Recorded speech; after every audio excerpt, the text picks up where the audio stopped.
Good day everyone, GarageKing here, and today we are doing the rear brakes on a third generation Hyundai Tucson. That would be from about 2016 to 2020. So you know what, if you're watching the video and your Hyundai looks like this, well, I guess you know what, you're probably watching the right video unless you want to learn. And hey, if you want to learn, that's great too. I guess I forgot to roll an intro, so no intro today. So anyway, here's what the inside pads look like. You can see they are getting thin, but there is some life left. Now I'm going to show you why it's very important to check both sides.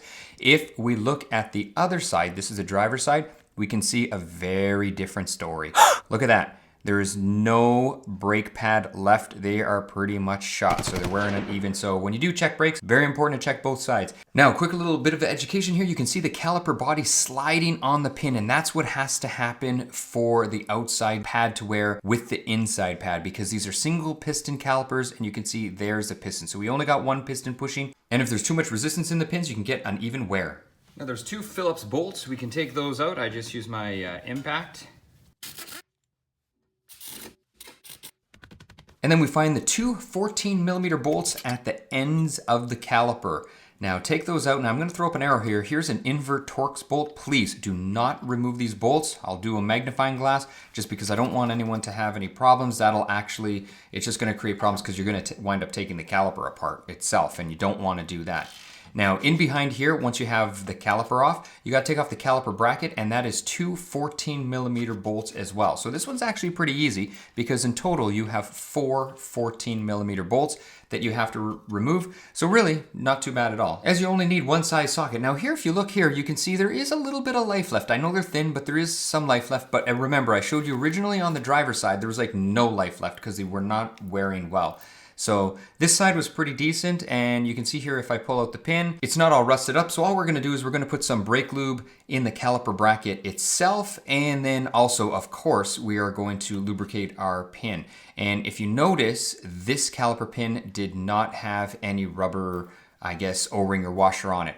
Now there is a rubber O-ring inside, and you can see here it's pushing the pin back out. So all I'm going to do is I'm going to work it in, and that's going to get out any air bubbles and allow the pin to settle. Now going to the other side, we can see the boot is stuck to the pin if we twist it, and we don't want to rip the boot. So what we're going to do is we're going to pinch the boot and twist the pin, and then we'll be able to get it out. So that's what you got to do, because you definitely don't want to damage the boot. I mean, if you do, it's not the end of the world. You just have to buy new boots. Now, one thing I should say is don't overload the grease either. You can really not put too much on the pin because it'll just get wiped off. But in the bore, you don't want to have too much because you don't want to have a hydraulic lock.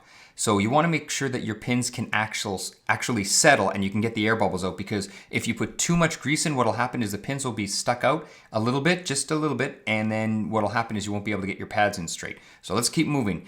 Now you want to compare your hardware. Make sure it is identical. And I say that because I've got them where they're not identical, and then you can have fitment issues with the rotor, etc. So just make sure that they are identical. So once you pull the hardware out, then what you're going to do is you're going to take some anti-seize. Now, if you have a little bit of rust, you can get some nice files like the ones I just showed in the video there. I'll put the link below, and they will actually fit in those channels and they'll knock any rust down. They're actually designed for brake calipers. Now there you go, you heard the sound. Look at that little tab there. What that means is we usually need some pliers to fully seat the new hardware, because if we don't, it's going to stick out a bit, and then what can happen is when we go to put in our brake pads, they are going to be too tight, and that can cause premature brake wear. So once you got that all squared away, time to put a little bit of anti-seize on the brake pad, just on the end, on the steel parts here, not on any of the frictional lining. And then what you're going to do is you're going to test fit it in the caliper, and you're going to make sure that it slides easily and you can move it back and forth with your hand. If it's too tight, something is not seated right. So it's very important to do this right now, because it's very easy to pull the hardware back out, and maybe if you missed a little bit of rust or something like that, you can fix it. I should also take this time to note, when you take your pads out, please take note of the orientation, because you're going to find one pad has a little steel tab on it. That's an indicator that rubs against the rotor when it gets too thin. That's always going to be on the inside, but there are two, because there's a left and a right, so just take note. Now what you can see me doing is putting these little springs back into the brake pads. There's two little holes drilled. I'm just going to pop them in there. And what that does is when you take your foot off the brake, it helps push the pads back away from the rotor, and that prevents wear and squealing. Next up, as you can see, I'm using a hammer, and I just loosened up the rotor, and I'm going to pull the rotor off. And this one actually came off pretty easy, so I'm very, very happy with that. And you can see there's a little rubber sort of plug. Make sure you transfer that over to the new rotor. Don't forget, because I've done brake jobs where it's not transferred over, and it's quite obvious because water and moisture can get into your brake system and it can actually cause a lot more corrosion to occur. Especially at the adjuster wheel. So you don't want that to happen. So now what you can see is I'm just putting some anti-seize on the hub, and what that does is it helps our rotor go on nicely, and it will prevent our rotor from sticking in the future if ever we have to take it off. So now what I'm doing, a little bit of anti-seize on each bolt there, and time to put the bolts back in. Now, when you're putting these bolts back in, they are just 3 to 4 foot-pounds. You don't have to put them tight at all.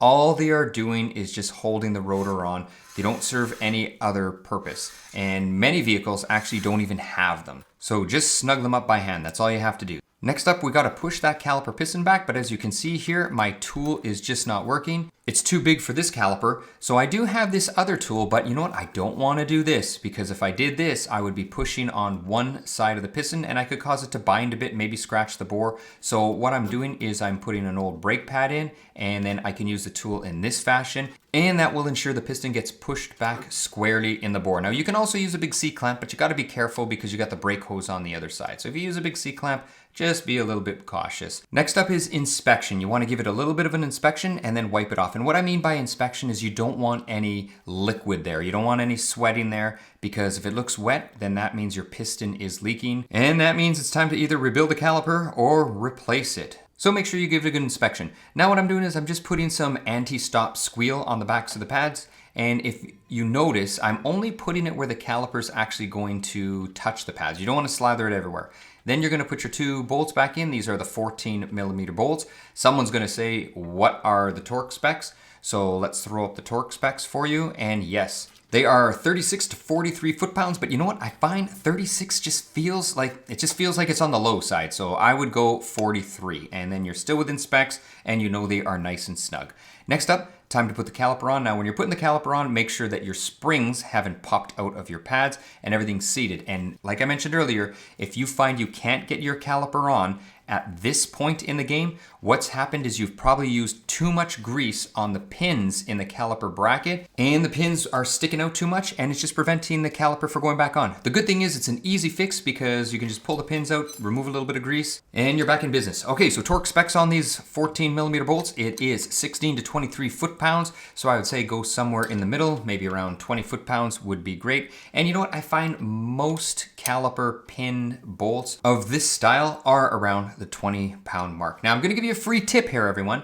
Sometimes your bolts keep turning and you're wondering, what the heck, how do I tighten it? You got to get a slim wrench in there because the pin can actually turn with the bolt. So just be cognizant of that when you're tightening up your caliper bolts. Next, we're going to put some anti-seize on the hub just to prevent some rust. And you know what? That's it. Throw our tire back on and we're done. So that is it for the video. If you have any questions, please leave them in the comments below. And obviously, if you don't feel comfortable doing this yourself, take it to a shop. For now, that is it. Hopefully you've enjoyed the video. GarageKing over and out, and I hope to see you next week.